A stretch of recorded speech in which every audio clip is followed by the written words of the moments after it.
नमस्कार विद्यार्थी मित्रांनो, स्वागत आहे आपलं BMS मराठी ॲपमध्ये. तर आजच्या व्हिडिओमध्ये आपण अवलेय कल्पना शिकतोय. आता सुरुवातीला बघा, अवलेय कल्पना ही कशाची अंडर येते ते सुरुवातीला बघून घेऊया.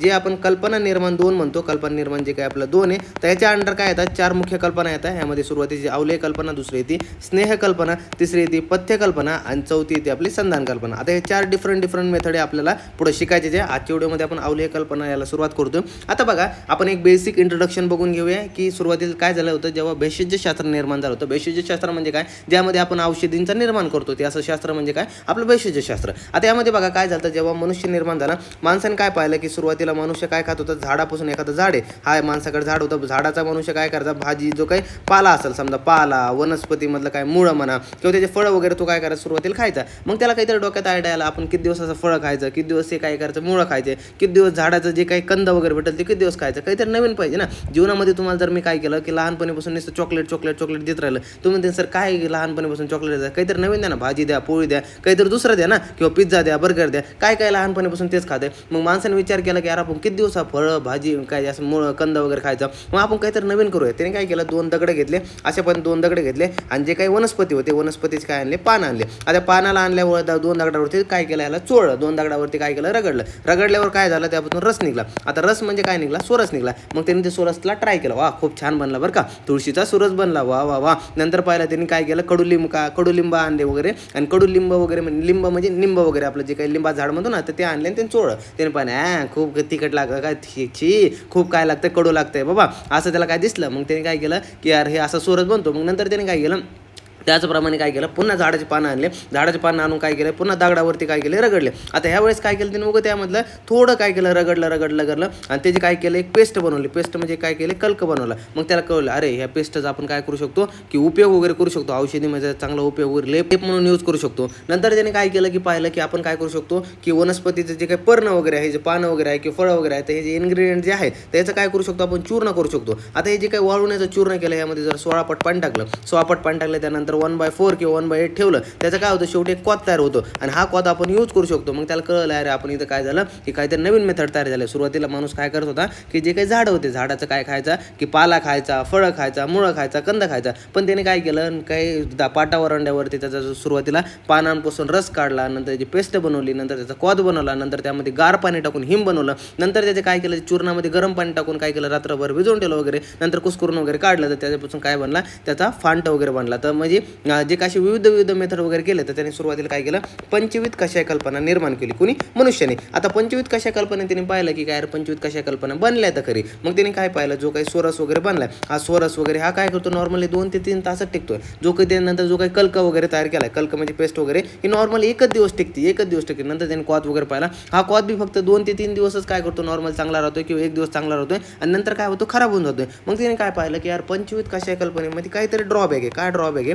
जसं की कोणत्या गोष्टीचा एक ड्रॉबॅक असतो, तसं त्याने पाहिलं की या गोष्टीचा काहीतरी पंचविध कशा कल्पनेचा एक ड्रॉबॅक आहे. काय बरं, तर त्याची शेल्फ लाईफ म्हणतो आपण. शेल्फ लाईफ म्हणजे त्याचा टिकण्याचा जो काही काळ आहे तो खूपच कमी आहे. म्हणजे त्याने पाहिलं 1 दिवस 2 दिवस 3 दिवसामध्ये काय होतंय, हे पंचविध कशा कल्पना खराब होत आहे. मग त्याने काय केलं, काहीतरी डोकं लावलं. आता म्हणलं, आता बघा ना, विचार करा ना, कोणत्या गोष्टीचा शेल्फ लाईफ कमी आणि त्याला जर जास्त दिवस त्याचा वापर करायचा असेल, त्याने काय केलं की आता काय करू शकतो, यावरती विचार केला. 1 दिवस बसला, खूप विचार केला. त्याची जी काही प्रियकर होती, म्हणजे प्रेयसी होती, प्रेयसी संग रात्रभर विचार केला की बघ बरं का, आपल्याकडे जे सोरस आहे, कल्क आहे, क्वाथ आहे, हिम आहे, फांट आहे, यावरती आपण कशा प्रकारे याला काय जास्त दिवस वापरू शकतो. जे की आपले आता लेकरं लहानचे मोठे होते, उद्याचं झाडाला पालाच नाही आला, उद्याचं झाडाला फळत नाही आले, मग यांना काय खाऊ घालायचं. मग त्यांनी दोघा नवरा बायकोने काय केलं, रात्रभर विचार केला, काय करू शकतो. मग त्यांचं काय झालं, म्हणजे जस्ट कॉमिक तुम्हाला एक आयडिया वगैरे सांगतो बरं का, असं काही पुस्तकात लिहिलेलं नाही आणि असं काही घडलेलं नाही बरं का, जस्ट एक आयडिया सांगतो तुम्हाला, असं झालं असावं म्हणून, की म्हणजे आपण एक जस्ट असं कॉमिक वेमध्ये सांगतो तुम्हाला. नंतर काय झालं, त्यांच्या घराजवळ काय होते, एक जाळ असा पेटत होता. मग जाळ पेटत होता, त्यांनी काय केलं की असं जो सोरस कल्क क्वाथ वगैरे हिम पांट होतं, त्याने ताईला काय ध्यानात आलं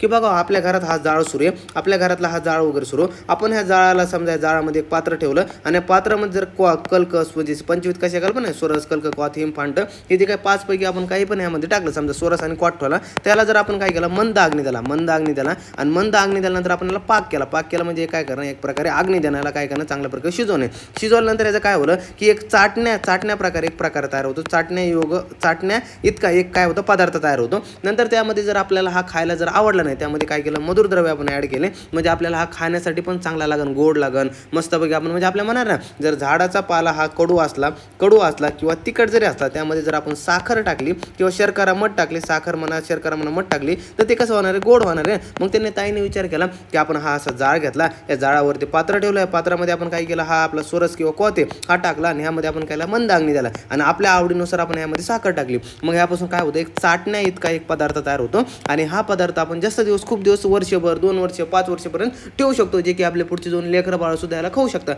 मग त्यांना ती जे काही सापडली मेथड, त्याला काय म्हटलं जातं, अवलेय कल्पना असं म्हटलं जातं. समजलं.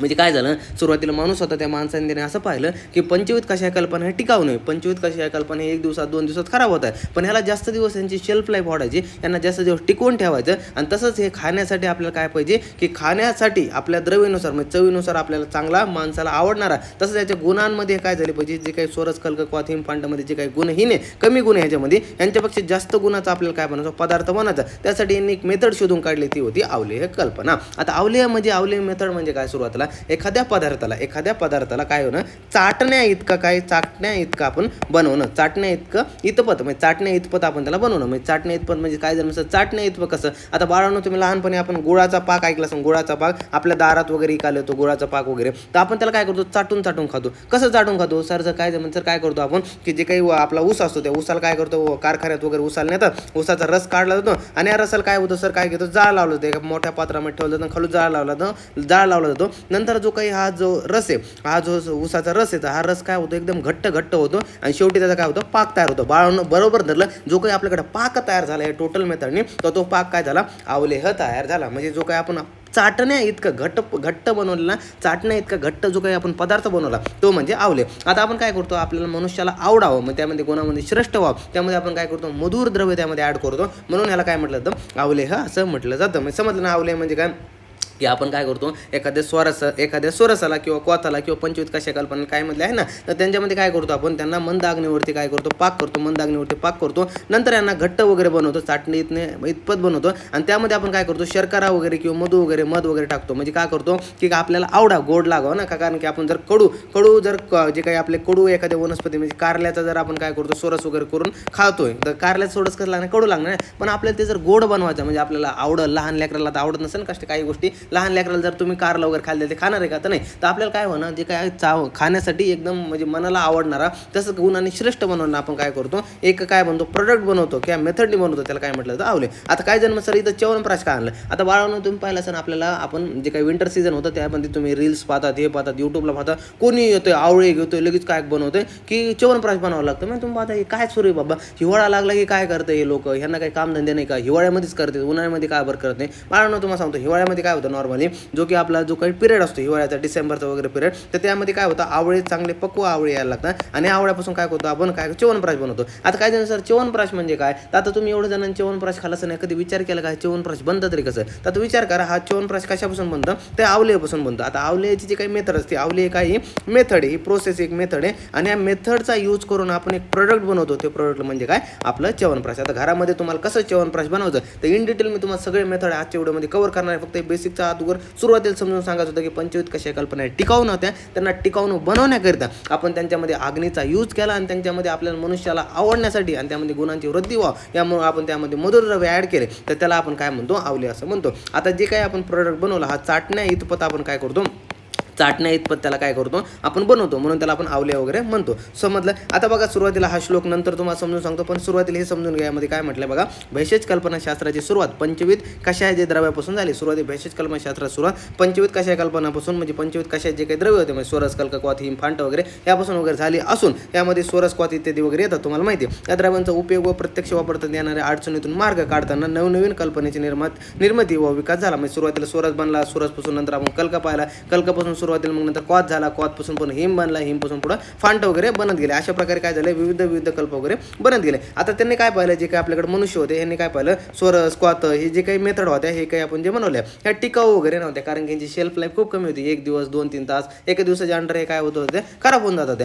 पण नंतर काय केलं, ह्या माणसाने काय केलं, विचार केला ह्यांना आपल्याला टिकाऊ तर बनवायचं. मग काय करायचं, मग त्यांच्या टिकाऊ बनवण्याच्या उद्देशाने त्यावर काय केलं, आग्नीचा प्रक्रिया केली. आग्नीचा प्रक्रिया करून ती रसक्रिया ही कल्पना निर्माण झाली. आता काय त्यांचं रसक्रिया म्हणजे काय, आता काय होतं रसक्रिया म्हणजे काय होणं, जे काही अवलेय वगैरे मेथड आहे, अवलेय मेथडचा दुसरा पर्याय म्हणजे काय होणं की रसक्रिया, दुसरा ह्याला पर्याय आला. अवलेलाच आपण काय म्हणतो, रसक्रिया सुद्धा म्हणतो. ध्यानात ठेवा, हा MCQ तुम्हाला पेपरमध्ये येऊ शकतो. नंतर काय म्हटलं, रसक्रियेला अधिक आकर्षक, टिकाऊ व रुग्णांना आवडणारी तसेच गुणांनी श्रेष्ठ म्हणून मधुद्रव्याचा उपयोग करून अवलेय हे कल्पना निर्माण झाली. म्हणजे काय होतं की जी काही रसक्रिया म्हणजे आपण अवलेय बनवलं ना, हा अवलेय म्हणजे काय केलं, सुरुवातीला जो काय आपला सोरस होता, क्वाथ होता, यांना काय दिलं आपण, अग्नी दिली. अग्नी देऊन आपण यांना काय केलं, चाटण्या इतपत थोडं घट्ट वगैरे बनवलं. म्हणजे जे काय केले आपण शेल्फ लाईफ वगैरे वाढवली. पण हा आपल्याला खाण्यासाठी आवडला पाहिजे ना, मग आवडला पाहिजे, अधिक आकर्षक बनला पाहिजे, टिकाऊ झाला पाहिजे आणि रुग्णाला आवडला पाहिजे, गोड वगैरे लागला पाहिजे ना, आणि गुणांनी श्रेष्ठ वगैरे झाला पाहिजे. म्हणून आपण त्यामध्ये मधुर द्रव्यांचा उपयोग करून अवलेय हे कल्पना निर्माण झाली. सुरुवातीला रसक्रिया ही झाली आणि रसक्रियामध्ये आपण काय करतो, मधुर द्रव्य ॲड करतो, तर त्याला आपण काय म्हणतो, अवलेय असं म्हणतो. आता रसक्रिया व अवलेय कल्पनेची व्याख्या दोघांची समानच वगैरे आहे, दोघांचाच पर्याय एकसारखे एकमेकाला दिलेले आहे. यामध्ये बघा काय म्हटलंय, औषधी द्रव्य, स्वरस, क्वाथ, हिम इत्यादी द्रव्य कल्पनांना मंद अग्नीवर शिजवून, इत्यादी द्रव्यांना काय म्हटलंय, मंद अग्नीवर शिजवून पाक करून तयार जो काही केला जातो, म्हणजे तो पाक चाटण्या इतपत घट्ट वगैरे बनवणे, त्याला आपण अवलेह, लेह किंवा रसक्रिया असं म्हणतो. तर म्हणजे काय होतं, औषधी द्रव्य म्हणा किंवा रस म्हणा किंवा स्वरस वगैरे म्हणा किंवा क्वाथ म्हणा किंवा हिम म्हणा किंवा फांट म्हणा, काही पण म्हणा, जे काही द्रव्य असतात त्यांना काय करतो आपण, मंद अग्नीवर काय करतो, शिजवतो. तुम्हाला सांगितल्याप्रमाणे मंद अग्नीवरती शिजवतो. त्यांना नंतर शिजवल्यानंतर आपण त्यांना काय करतो, तो पाक त्यांचा जो असतो, जो काही पाक वगैरे बनतो, चाटण्या इतपत आपण काय करतो, त्याला घट्ट वगैरे बनवतो. चाटण्या इतपत त्याला घट्ट असं बनवतो, त्याला आपण अवलेह, लेह आणि रसक्रिया असं म्हणतो. तर समजलं. नंतर बघा आता जो काही अवलेह वगैरे बनवायचा, म्हणजे आपल्याला जो काही च्यवनप्राश वगैरे बनवायचा, अशा प्रकारे च्यवनप्राश वगैरे बनवायचा. हा च्यवनप्राश, आता हे जे काही 4 मेथड आहे, म्हणजे यामध्ये प्रमुख घटक द्रव्य आपल्याकडे असले तरी काय पाहिजे, म्हणजे आपल्याला सुरुवातीला जो काही च्यवनप्राश बनवायचा किंवा जे काय अवलेय वगैरे बनवायचा त्यासाठी काही घटक द्रव्य पाहिजे ना. तर अवलेय कल्पनेतील मुख्य घटक द्रव्य काय असतात, तर सुरुवातीला बघा, ज्या गोष्टीचा आपल्याला अवलेय बनवायचा त्या द्रव्याचा, त्या वनस्पतीचा आपल्याकडे काय पाहिजे, क्वाथ पाहिजे. हा इथं ध्यानात ठेवा, हे क्वाथ आहे बरं का, यामध्ये ध्यानात ठेवा, हे काय क्वाथ, हा काय क्वाथ वगैरे आहे. ज्या आपल्याला गोष्टीचा काय करायचं आहे, ज्या वनस्पतींचा आपल्याला काय करायचं, अवलेय वगैरे तयार करायचं, त्या वनस्पतींचा सुरुवातीला क्वाथ पाहिजे. त्याच वनस्पतीचा आपल्याला काय कलका वगैरे पाहिजे. त्यासोबत साखरेचा पाक, मधुर द्रव्य वगैरे पाहिजे. साखरेचा पाक वगैरे म्हणजे साखर पाक वगैरे घेऊ शकतो किंवा मधुर द्रव्यामध्ये आपण गुळ घेऊ शकतो, गुळ म्हणा किंवा यामध्ये मध वगैरे म्हणा, तर आपण यामध्ये काही पण यूज करू शकतो. समजलं. वनस्पती द्रव्यांचा क्वाथ घ्यायचा आहे, वनस्पती द्रव्यांचा कलका घ्यायचा आहे. त्यानंतर आपल्याला साखरेचा पाक म्हणा किंवा मधुर द्रव्य वगैरे घ्यायचे, त्यासोबत आपले प्रक्षेप द्रव्य सुद्धा घ्यायचे. त्यानंतर बघा अवलेयात प्रक्षेप द्रव्य घालणे. आता हे आपले 4 द्रव्य झाले वगैरे. त्यानंतर आपल्याकडे मुख्य काय येतं बघा, की आता अवलेय वगैरे बनला तर त्यामध्ये आपल्याला काय करायला, तर प्रक्षेप द्रव्य घालावं लागतं. आता प्रक्षेप द्रव्य का बरं घालतो आपण, तर त्यामध्ये काय गुणांची वृद्धी झाली पाहिजे. आता नॉर्मली आपण काय केलं, इथं 10 वनस्पतीपासून काय केलं, सुरुवातीला हे वगैरे बनवलं, पण आपल्याला काय केलं, आणखी शिल्लकच्या 5 वनस्पती टाकल्या. ह्यामध्ये काय जरा जास्त गुण आहेत, आणखी काहीतरी एक्स्ट्राचे काहीतरी गुण आहेत. जसे की आपण काय करतो,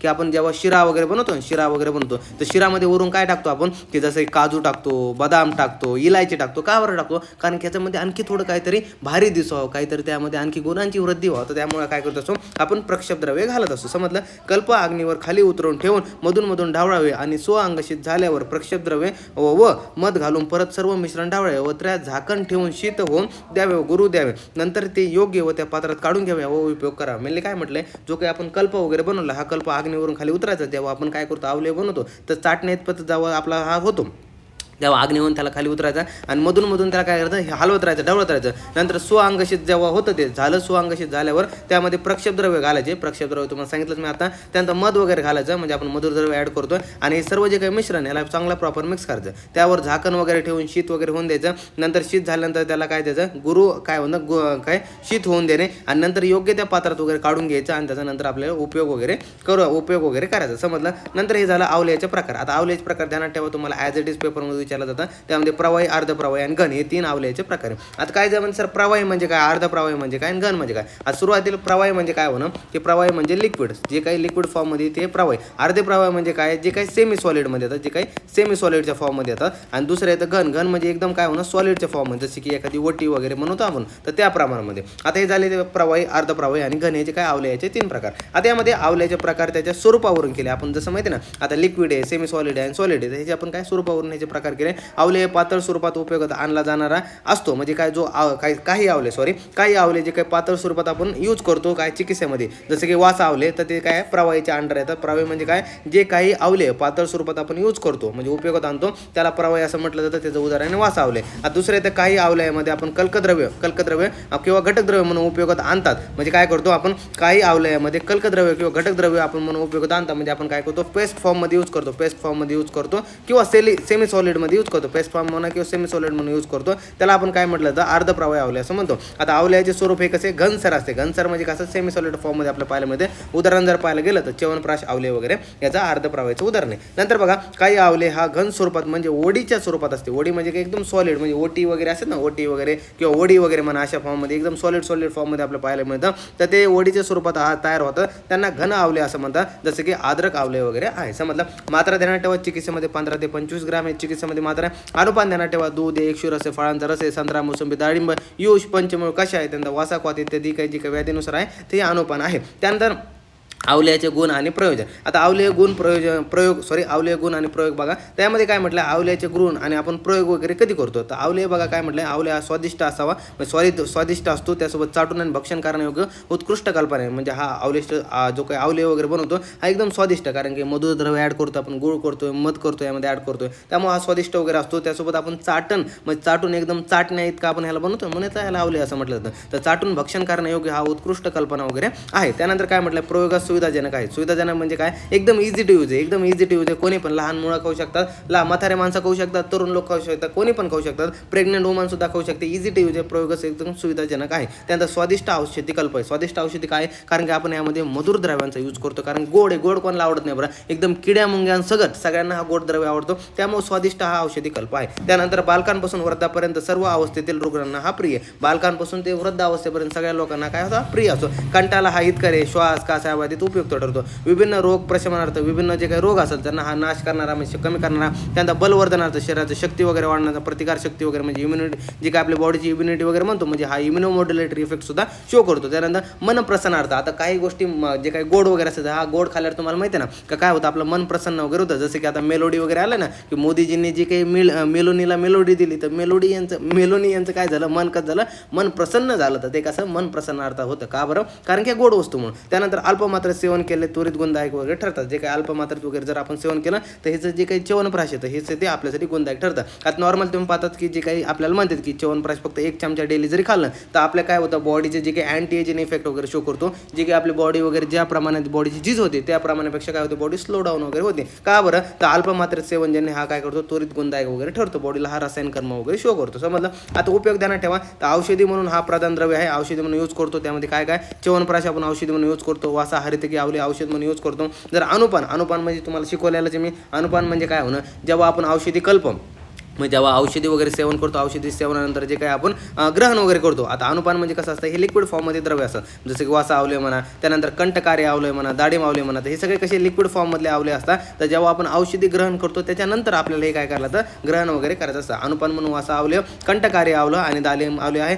अनुपान म्हणून आपण च्यवनप्राश आवले आणि वासा हरितकी आवले हे मला ध्यानात ठेवायचं. ते झालं. त्यानंतर कृतीमध्ये ध्यानात ठेवा, कृतीमध्ये काय येतं, आता आपण जे काही नॉर्मल वेने आपल्याला च्यवनप्राश बनवायचं, आता सिंपल वेमध्ये तुम्हाला मेथड सांगतो कशा प्रकारे आवले बनवतो किंवा कशा प्रकारे आपण च्यवनप्राश बनवतो, त्याची तुम्हाला मेथड सांगणार मी. आता बघा, सुरुवातीला मेथड मी तुम्हाला इथं दाखवतो, नंतर तुम्हाला समजून सांगतो. आता यामध्ये आपण सुरुवातीला 3 मेथडने आपण काय करतो, हा आवले बनवतो. तर आपल्या सुरुवातीला जे काय सांगितलंय, सुरुवातीला वनस्पती द्रव्यांचा क्वाथ तयार करावा लागतो आपल्याला माहिती आहे. नंतर वनस्पती द्रव्यांचा कल्क तयार करावा लागतो. नंतर साखरेचा पाक तयार करावा लागतो आणि हे पाक वगैरे शेवटी मिक्स झाल्यानंतर आपल्याला काय होतो, आपला आवले तयार होतो. आता सुरुवातीला बघा आपण काय घेतलं, आपल्याकडे जे काही इन्ग्रेडियंट होते, सर्व घटक द्रव्य होते, ह्या घटक द्रव्यांचा आपण चूर्ण करतो आणि या चूर्णाचं काय करतो, सुरुवातीला क्वाथ तयार करतो. आता जे काही समजा आपल्याकडे काय करायचं, आपल्याला च्यवनप्राश करायचं ना, तर च्यवनप्राशमध्ये काय करतो आपण, आवळा सोडून जेवढे काही आवळा सोडून आपल्याकडे जे काही रिमेनिंग घटक द्रव्य आहे, आता यामध्ये काही जण रेफरन्सनुसार 37 घटक द्रव्य येतात, काही रेफरन्सनुसार 46-47 पर्यंत घटक द्रव्य जातात, म्हणजे ॲज पर रेफरन्सनुसार कमी जास्त घटक द्रव्य होतात. पण पाहायला जर गेलं आपण च्यवनप्राश बनवायचं आहे तर त्यामध्ये आवळा सोडून द्यायचा,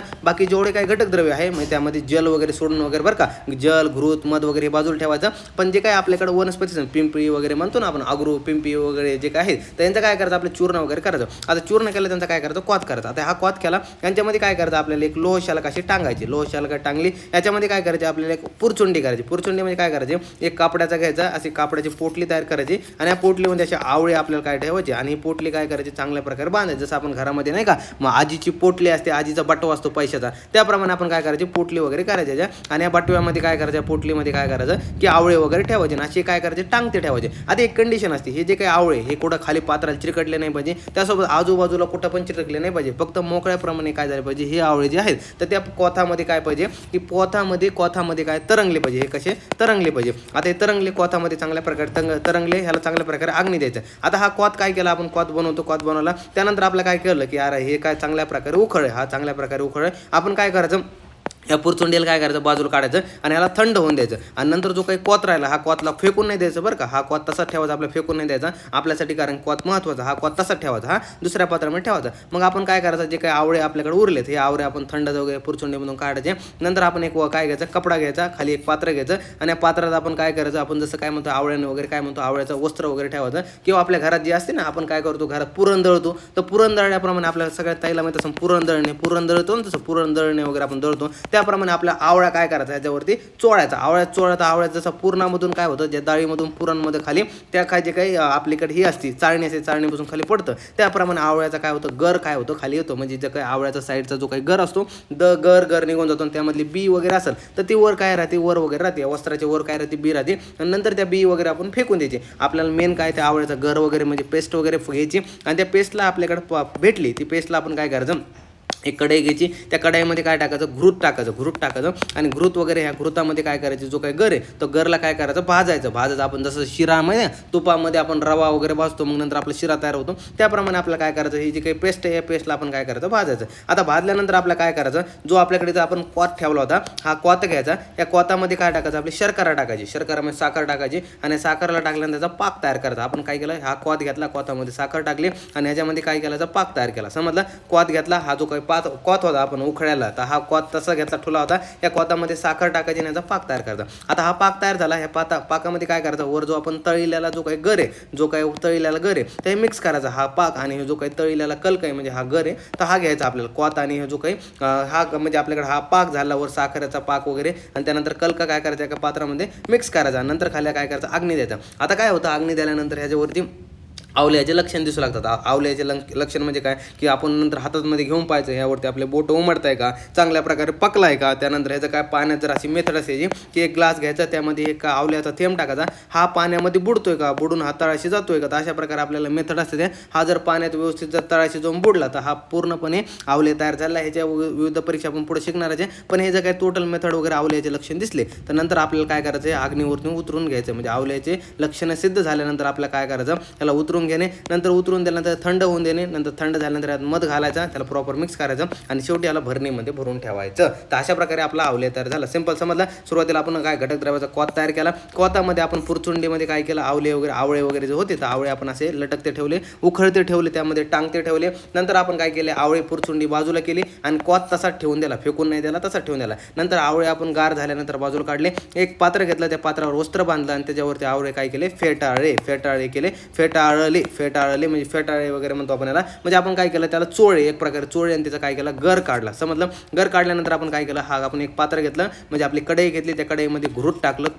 तूप टाकलं आणि तुपामध्ये जे काही आवळे फेटायला गळे म्हणजे जे काही पेस्ट आहे आवळ्याची तर ती आपण यामध्ये तळली. आता छान प्रकारे तळल्यानंतर ह्याला लाल रंग वगैरे प्राप्त होतो, लाल वगैरे झाली तर आपण जसं ती काय आपला गरा वगैरे लाल होतं ना, शिरा करताना गरा लाल झाला, त्याप्रमाणे लाल होऊन द्यायचा. लाल वगैरे झालं तर नंतर मग काय करायचं, हे जो काही आपला क्वाथ होता, क्वाथामध्ये शर्करा टाकायची, पाक तयार करायचा आणि हा पाक आणि जे काही वरचं आपण तळलेला वगैरे आहे जो गर, तर त्याला मिक्स करायचं. नंतर याला चांगलं प्रॉपर अग्नी वगैरे द्यायचं. आवल्याचे लक्षणं वगैरे सिद्ध वगैरे झाले तर नंतर याला थंड उतरून घ्यायचं, थंड होऊन द्यायचं, नंतर मध घालायचं. आवले आपला तयार आहे. समजलं. टोटल कळलं असं तुम्हाला एकदम सिंपल वे मध्ये सांगितलं. सुरुवातीला बघा वनस्पती द्रव्यांचा क्वाथ तयार करायचा. बघा आवल्याकरिता पाठानुसार जे द्रव्य सांगितले असतील ते द्रव्य दिल्या प्रमाणात घेणे, त्यांचं 100 पट पाणी वगैरे टाकायचं आणि एक 1/4 काढा वगैरे शेष ठेवायचा आहे, आस्था गाळून वगैरे घेणे. नंतर मग बघा जसं 1/4 आपल्याकडे राहिला म्हणजे आपला क्वाथ तयार झालेला गाळून वगैरे घ्यायचा आणि हा जो काही क्वाथ आहे हा क्वाथ आपल्याला ठेवायचा आहे. आता काही द्रव्यानुसार आपण 1/8 अष्टांश म्हणजे काही जे काही आपल्याला दिले तर आपल्याला जे काही 1/8 सुद्धा ठेवू शकतो किंवा 1/4 सुद्धा ठेवू शकतो. दोन्हीमध्ये काढा आपल्याला ठेवायचा आहे आणि ठेवून सुद्धा आपण अवले तयार करतो. 1/4 ठेवा किंवा 1/8 पण आपल्याला जमतं, दोन्हीपैकी कोणतं सुद्धा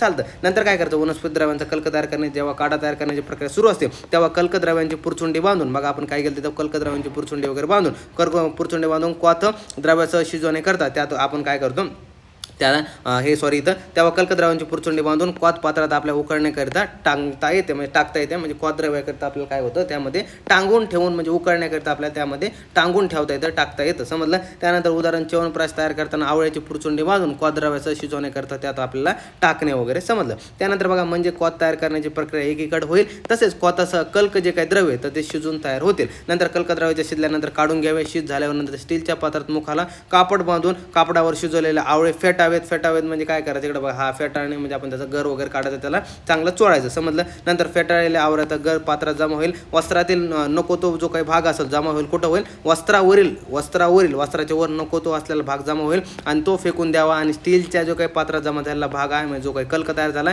तो कढईत टाकून भाजून घ्यावा. अशा प्रकारे आपण आता कढईत घेतलं, इकडे बघा ना आपण काय केलं, हा जो काही पेस्ट वगैरे झाली ह्याला कढईत घेतलं, भाजून घेतलं, समजलं. नंतर भाजून घेतलं. आता भाजून झालं इथं एक मिनटं, हा आपण काय केलं भाजून घ्यावं. नंतर भाजताना त्यात तूप वगैरे घालावे, त्यात जलांश वगैरे कमी होऊन लालसर झाल्यावर हा कल्क आवल्यात घालण्या योग्य झाला असे समजा. जेव्हा तो लाल होईल तेव्हा आपण आवल्यात घालण्यात असा योग्य समजावं. नंतर साखरेचा पाक तयार करणे. आता क्वाथ द्रव्यामध्ये पाठाप्रमाणे आपण साखर वगैरे घालून म्हणजे एकदम बारीक साखर वगैरे करून आपण त्यामध्ये घालू शकतो. पाठाप्रमाणे साखर घालून पाक तयार करावा. पाक तयार झाल्यानंतर त्यात कल्क द्रव्य घालून घटावे आणि एकत्रित मिश्रणाला मंद अग्नी द्यायचा सांगितलेलं आहे. मग सुरुवातीला जे काही मिश्रण वगैरे होईल त्याचे पाक तयार केल्यानंतर आपल्या कल्क वगैरे मिक्स करायचं. हे बघा इथं आपण हे जे काही कल्क वगैरे मिक्स केला ना, हा पाक आणि कल्क मिक्स केला आणि नंतर याला आपण मंद अग्नी वगैरे दिला आणि त्याला हलवत वगैरे राहायचं, कुठेही चिटकलं नाही पाहिजे, समजलं. नंतर आपण पात्रातील हे झालं आपलं. त्यानंतर हे बघा मंद अग्नी वगैरे द्यायचा. जेव्हा उत्तम पाक शिऱ्याप्रमाणे तयार झाल्यानंतर वृत्त वेगळे होते, जेव्हा संपूर्ण मिश्रणाला लाल वर्ण प्राप्त होतो इत्यादी आवल्याची सिद्ध लक्षणं आल्यावर अग्नी बंद करून उतरून घ्यावे.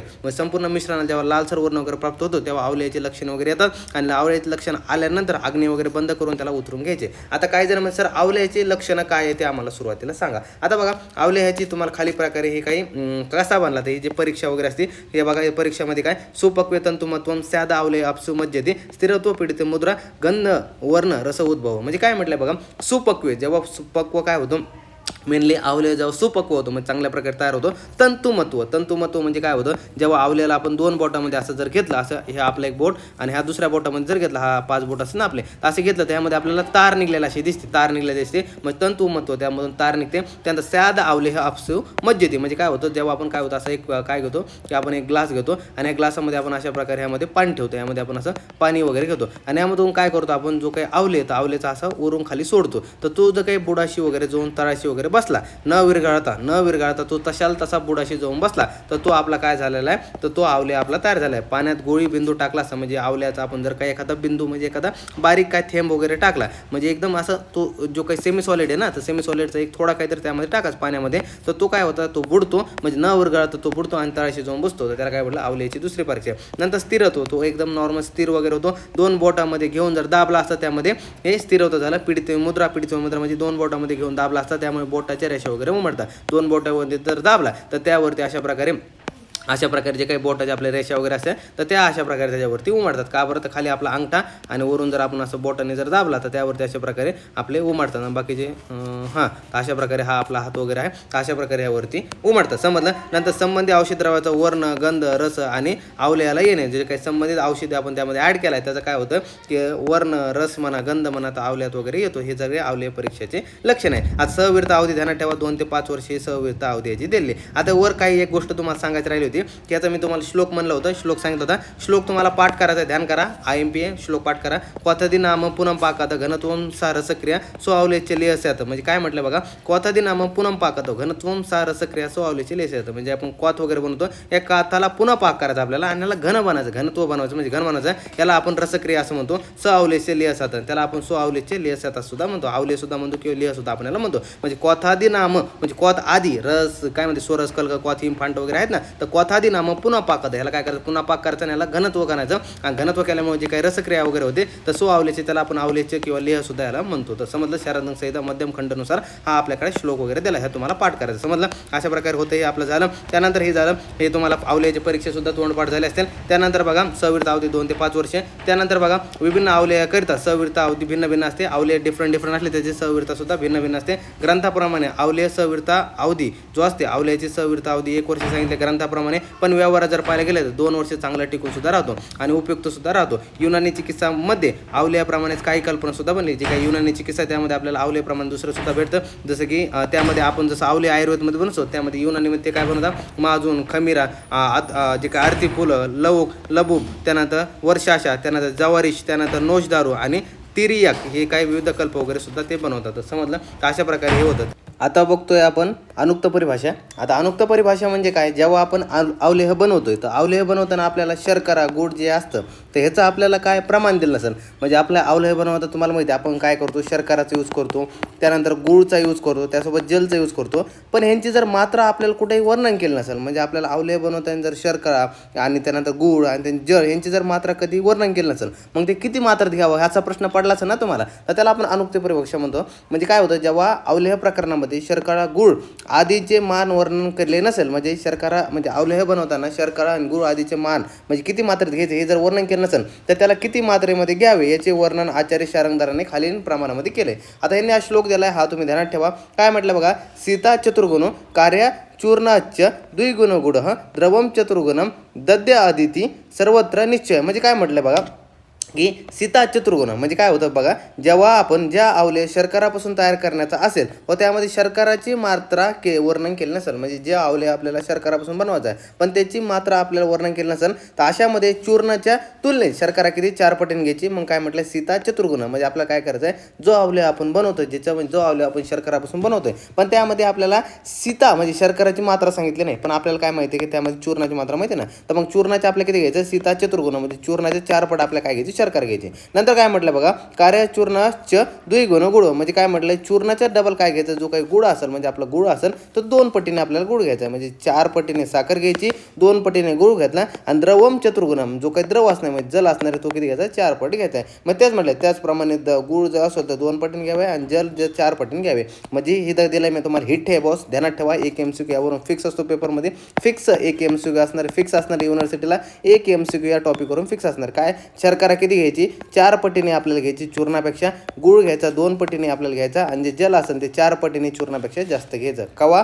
अनुक्त परिभाषा, जेव्हा आपल्याला अवलेह प्रकरणामध्ये शर्करा गुळ आणि आदी म्हणजे काय म्हटलं जलाचं वर्णन केलेलं नसेल कशामध्ये अवलेह बनवताना, त्यावेळेस आपल्याला शर्करा 4 पटीने घ्यायचं चूर्णापेक्षा, गुळ 2 पटीने जास्त घ्यायचं म्हणजे 2 पटीने घ्यायचं आहे आणि जे काही जल असेल ते 4 पटीने जास्त चूर्णापेक्षा घ्यायचं. ध्यानात ठेवा, MCQचा पॉईंट आहे. समजलं. त्यानंतर हवं तापमानाचं महत्त्व हे ध्यानात ठेवा. आता अवलेह तयार करताना मंद ते मध्यम आचेवर आपल्याला अवलेह तयार करायला होतो. जास्त उष्णतेमुळे साखरेचा पाक जळू शकतो. त्याला आपण काय म्हणजे काय होतं मेनली की जो काही अवलेह बनवतो तर त्यामध्ये आपल्याला तापमानाचं महत्त्व का ध्यानात ठेवावं लागतं. जो काही अवलेह बनवतो तो आपल्या मंद किंवा मंद किंवा मध्यम म्हणजे लो फ्लेम किंवा मिडियम फ्लेमवरती बनवावा लागतो. कधी पण लो किंवा मिडियम फ्लेमवरती बनवावा लागतो. हाय फ्लेम चालत नाही. जेव्हा आपण हाय जर फ्लेम केली म्हणजे जास्त उष्ण जर साखर त्या अवलेहाला दिली तर त्या साखर जी असते अवलेमधली ती साखरेचा जो काही पाक आहे तो जळू शकतो. आपण त्याला काय म्हटलं जातं, कॅरेमलाइज होऊ शकतो. ही प्रोसेस असली कॅरेमलाइज म्हणजे काय, जो साखरेचा पाक आहे तो जळू शकतो किंवा भांड्यातून बाहेर सांडू शकतो किंवा जास्त उष्णतेमुळे त्याचे जे काही औषधी गुणधर्म त्यातले नष्ट होऊ शकतात. समजलं. ते तुम्हाला तापमानाचं महत्त्व ध्यानात ठेवायचं आहे. नंतर अवलेह निर्माण हेतू पात्र हा ध्यानात ठेवायचा. हा MCQचा पॉईंट आहे.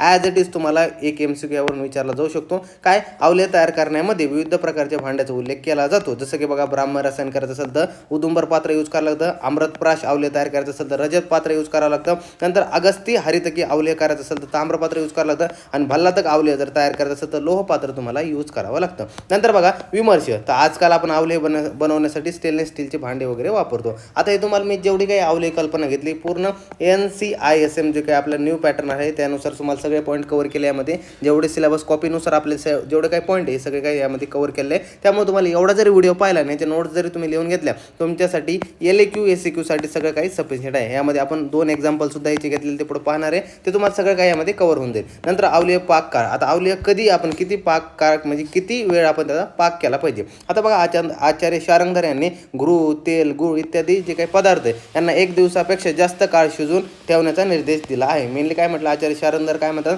जे काही गृह, तेल आहे, गूळ इत्यादी जे काही पदार्थ आहे ते 1 दिवसापेक्षा जास्त काळ आपल्या काय करायचं ठेवून जे काही शिजून ठेवण्याचा त्यांनी निर्देश दिला आहे. त्यानंतर आचार्याचे मते असं केलं आहे त्यामध्ये विशेष गुणधर्म वगैरे निर्माण होतो. आचार्याचे मते काय, जर एक दिवस आपण काय केलं की याला शिजून वगैरे ठेवलं, 1 दिवसापेक्षा जास्त काळ याला शिजून ठेवलं, त्यामध्ये विशेष गुणधर्म उतरतात त्या अवलयामध्ये. समजलं. नंतर आता संरक्षण म्हणजे आपण प्रिझर्व करून ठेवायचं. कुठं प्रिझर्व करून ठेवायचं, तर बघा आपण फूड जे काही ग्रेड प्लास्टिक वगैरे कंटेनर असतं, फूड ग्रेड प्लास्टिक कंटेनर यामध्ये ठेवू शकतो, किंवा काच पात्र म्हणजे काय आपण म्हणतो ग्लास बॉटल वगैरे, तर त्यामध्ये सुद्धा आपण यामध्ये प्रिझर्व करून ठेवू शकतो. नंतर आता आपल्यासाठी महत्त्व आहे बघा, आता एक्झाम्पलला सुरुवात करतो. हे जे उदाहरण आहेत हे तुम्हाला पेपरमध्ये ॲज इट इज लिहावं लागतं. जर तुम्हाला पेपरमध्ये हे लेखीला आलं अवलेय कल्पना, तर अवलेय कल्पनामध्ये काही येऊ नाही येऊ तुम्हाला शेवटी उदाहरणं तुमच्या मनाने लिहावं लागतं. म्हणजे पेपरमध्ये विचारलं असेल उदाहरण लिहा, किंवा नाही विचारलं उदाहरण लिहा, किंवा स्पेसिफिक विचारलं वासा अवलेय लिहा आणि त्यासोबत दुसरं कोणते कुष्मांडा अवलेय लिहा, तर हे 2 उदाहरणं तुम्हाला ॲज इट इज पाठ करायचे. आता बघा जो काही आपला वासा अवलेय यामध्ये घटक द्रव्य बघा काय म्हटलं, वासा सोरस घेतो किंवा कॉद घेतो आपण 64 तोळे, वासा सोरस किंवा कॉद घेतो 64 तोळे, शर्करा घेतो 32 तोळे, पिपळी चूर्ण घेतो 8 तोळे, ग्रद घेतो 8 तोळे आणि मध घेतो 32 तोळे. म्हणजे ध्यानात ठेवा जो आपला वासा सोरस आहे तो 64 घेतलाय, शर्करा आणि मध किती घेतलाय 32 घेतलाय, आणि जो पिपळी चूर्ण आणि घृत ते 8 तोळे घेतले. यंत्र काय यूज करतो, खलबत्ता, शेगडी, वस्त्र, उलथणे, पातेले आणि बरणी यामध्ये आपण यूज करतो. निर्माण विधी सिंपल आहे. वासापत्र घ्यायचं आपल्या सुरुवातीला, सोरस काढायचा, वासापत्र काढला, सोरस काढला, नंतर याचा कॉद बनवायचा. या कॉदामध्ये आपण शर्करा टाकून याचा काय करायचा पाक बनवायचा. जे आपण आवल्यामध्ये शिकलोय, सुरुवातीला आपण काय करतो सोरस वगैरे घेतो, त्या सोरसचा कॉद बनवतो, या कॉदामध्ये आपण शर्करा वगैरे टाकतो, पाक करतो, नंतर आवलय सिद्ध लक्षण वगैरे दिसतं त्याला अग्नीवरती उतरून घेतो, नंतर याला थंड होऊन देतो थोडं, नंतर यामध्ये पिपळी चूर्ण वगैरे टाकतो. पिपळी चूर्ण काय असतं यामध्ये, तर आपण प्रक्षेप द्रव्य म्हणून ऍड करतो, पिपळी चूर्ण वगैरे ऍड करतो. नंतर पूर्णपणे थंड झाल्यावर त्यामध्ये मध वगैरे मिसळतो आणि सुरक्षित वगैरे एखाद्या कंटेनरमध्ये आपल्याला भरून ठेवतो. अशा प्रकारे आपला वासा अवलेय तयार आहे.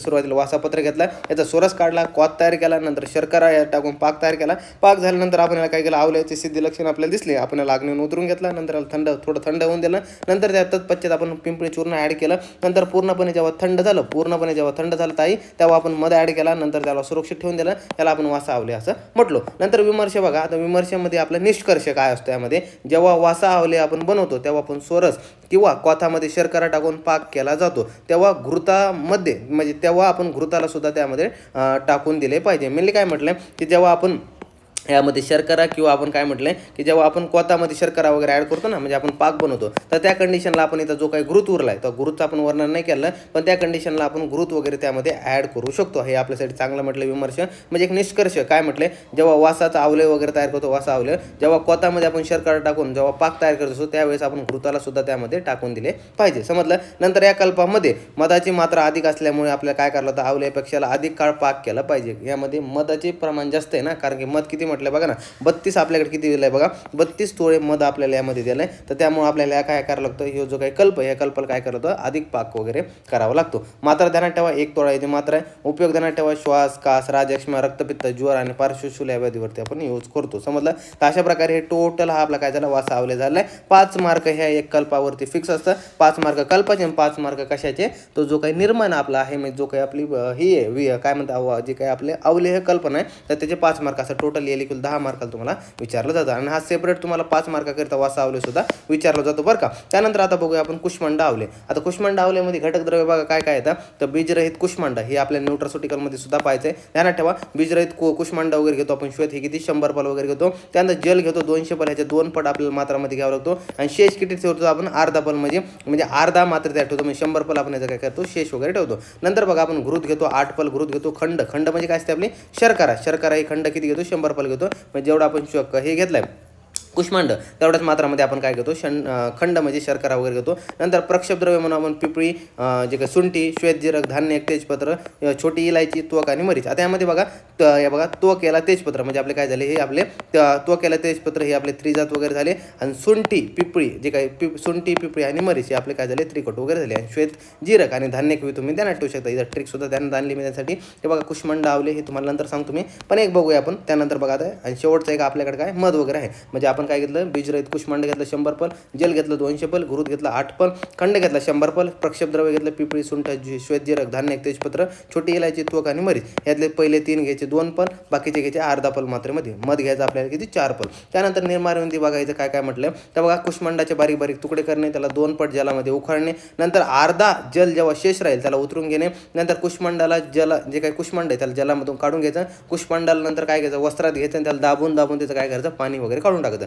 नंतर सूर्यप्रकाशमध्ये हा कुष्मांड आपल्याला सुकवाने, नंतर कढईमध्ये हा कुष्मांड आपल्याला घृताबरोबर ह्याला भर्जन करणे. भर्जन म्हणजे काय करणे, तळणे, समजलं. तर याला काय करायचं, आपल्याला तळायचं आहे. नंतर आपल्याला शेष जे 100 पल जेल उरले तर त्यामध्ये साखर टाकून आपल्याला काय करायचं आहे, पाक वगैरे करायचं आहे. आता पाक वगैरे केल्यानंतर ते चाचणी वगैरे करतो ना आपण, 1 ताराची 2 ताराची काही चाचणी असते पाकाची ती करतो. त्यामध्ये नंतर कुष्मांडाचे तुकडे करायचे, टाकायचे, नंतर सुपक्व पाक वगैरे करायचा. नंतर प्रक्षेपद्रव्य घालणे, प्रक्षेपद्रव्य घातल्यानंतर आपल्याला काय करायचं, थंड होऊन देणे. थंड झाल्यावर आपल्याला काय शेवटी मध घालायचा आणि शेवटी अशा प्रकारे आपला काय होतो, कुष्मांड अवलेय तयार होतो. समजलं. निर्माणविधी एकदम सिंपल आहे. सुरुवातीला काय करायचं, कुष्मांडाचे तुकडे करायचे, 2 पट पाण्यामध्ये उकळायला ठेवायचे. अर्धा पट राहिलं आपल्याकडे, हा इथं अर्धा पट पाणी शेष राहिलं उतरून घ्यायचं. नंतर या जलामधून त्याला गाळून वगैरे घ्यायचं. त्यातलं हे जे काही कुष्मांड आहे त्यातलं पाणी सगळं काढायचं, सूर्यप्रकाशामध्ये वाळायचं. आता जे काही अर्धा आपल्याकडे पाणी उरलंय तर जे काही पाणी उरलंय त्यामध्ये आपण साखर टाकायचा, पाक करायचा आणि जो काही आपण कुष्मांड सूर्यप्रकाशात वाळवलाय त्याला काय करायचं, तुपामध्ये भर्जन करायचं. आता जो काही पाक तयार केलाय, जे निर्माणविधी तुम्हाला जी काही वर शिकवलेली मी ते पाक प्लस कल्क आपण काय करायचं, मिक्स करायचं.